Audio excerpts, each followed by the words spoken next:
had my colonoscopy right before Thanksgiving of 2019.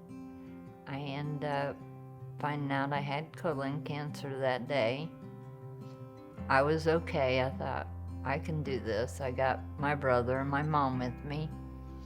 A week later, I found out my little brother had brain cancer, and then a week after that, his wife had breast cancer, and my mom was going downhill with the Alzheimer's.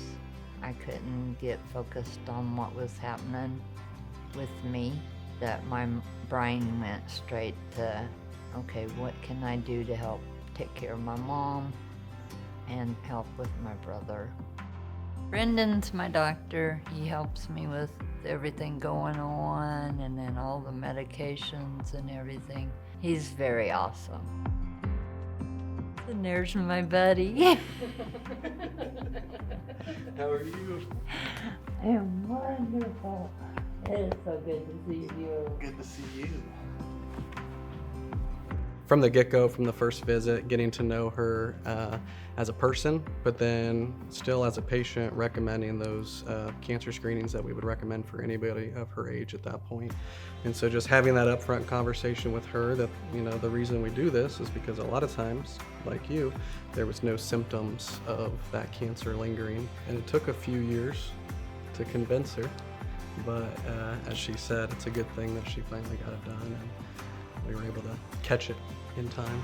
When I met Brandon, I mean, we clicked. He ended up trying to get me to get the colonoscopy quite a bit. I kept putting it off, and if it wasn't for him, I wouldn't be here. He is my godsend. He's an angel without showing his wings. Don't say no, you are. I am thankful every day for all the people that were in my life along my journey, even Brandon and my nieces and everything. It was hard, but I'm doing a lot better now. I'm thankful to wake up every morning and to be able to spend time with my grandbabies.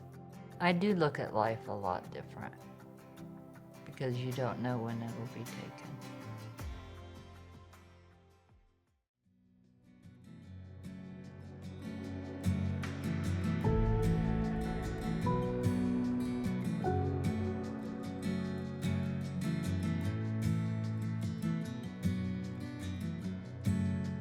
I am Jeremy Duncan. I'm blessed to be the superintendent here at Fayette County School Corporation. So just like a lot of guys, I'm not very good at going to the doctor, getting my regular checkups, those types of things. Started to have some symptoms that I think was some type of prostate infection. Couldn't figure out what it was, and so eventually it led to some tests. Cancer diagnosis came August the 25th of this last year. It came via text, via my chart essentially. You know, in today's world, obviously you hear from that oftentimes before you hear from a doctor. And so I received that text. And like anyone does in 2025, I stuck it into ChatGTP and I asked, what does this mean?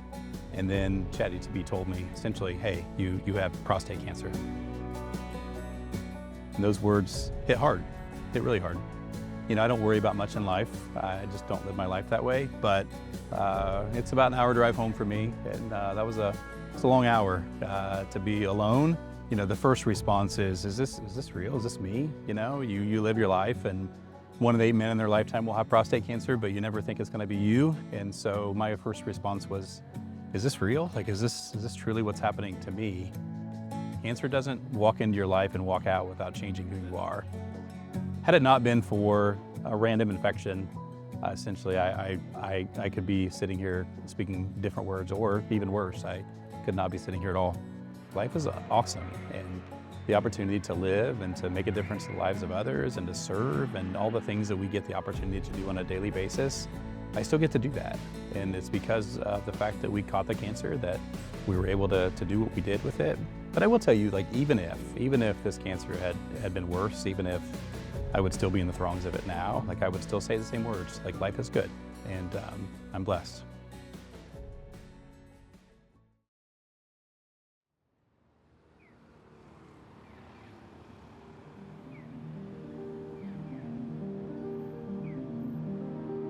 So on my last day of treatment, the bell ringing, I remember being very excited for that. I felt like I had finally hit the end of the first hurdle, and I was so excited. There was a lot of things going on that day. There was a lot of people that came to my bell ringing.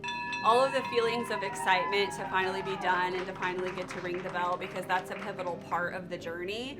But then for me, there was also that background doom, because it's like, okay, I'm finished with this now. I'm done with this hurdle that everybody says is the hardest. But now I look ahead to something that I have no idea what to expect. So though I was very excited and happy, there was still that little background noise where it's like, okay, don't get too excited because it's not over yet. I found the lump at the end of June of 2023. I was actually on vacation in the Florida Keys when I found it. It was pretty large at first, and I remember thinking, what is that? That's not normal. It's not normally there. But I mean, I felt it in June and didn't go to the doctor until February to then get diagnosed in March. That's a long time. Right now, I am waiting for surgery.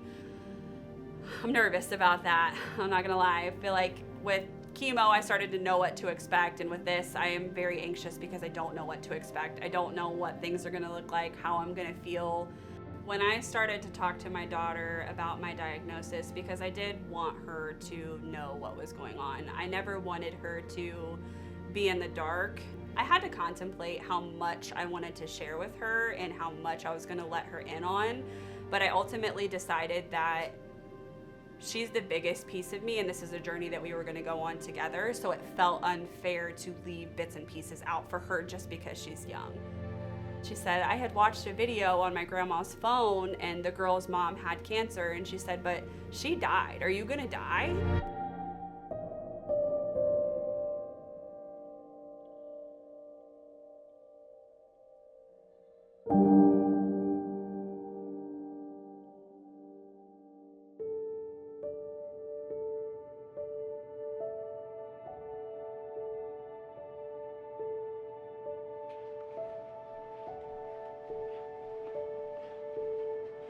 There have been a lot of really, really dark moments for me where I didn't think I was gonna make it, and I didn't think that, even emotionally I could handle everything that was being thrown my way.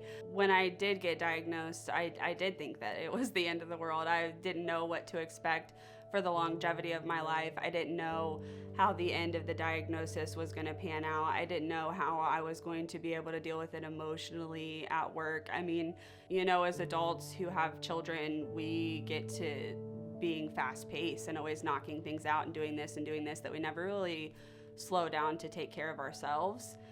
I think this was a really good pivotal moment to show up for myself, so that way I can show up for everybody else how I need it to be and in my best self. I know that we think we can handle everything, but your body's trying to signal something for a reason. If you feel something, you need to go get it looked at.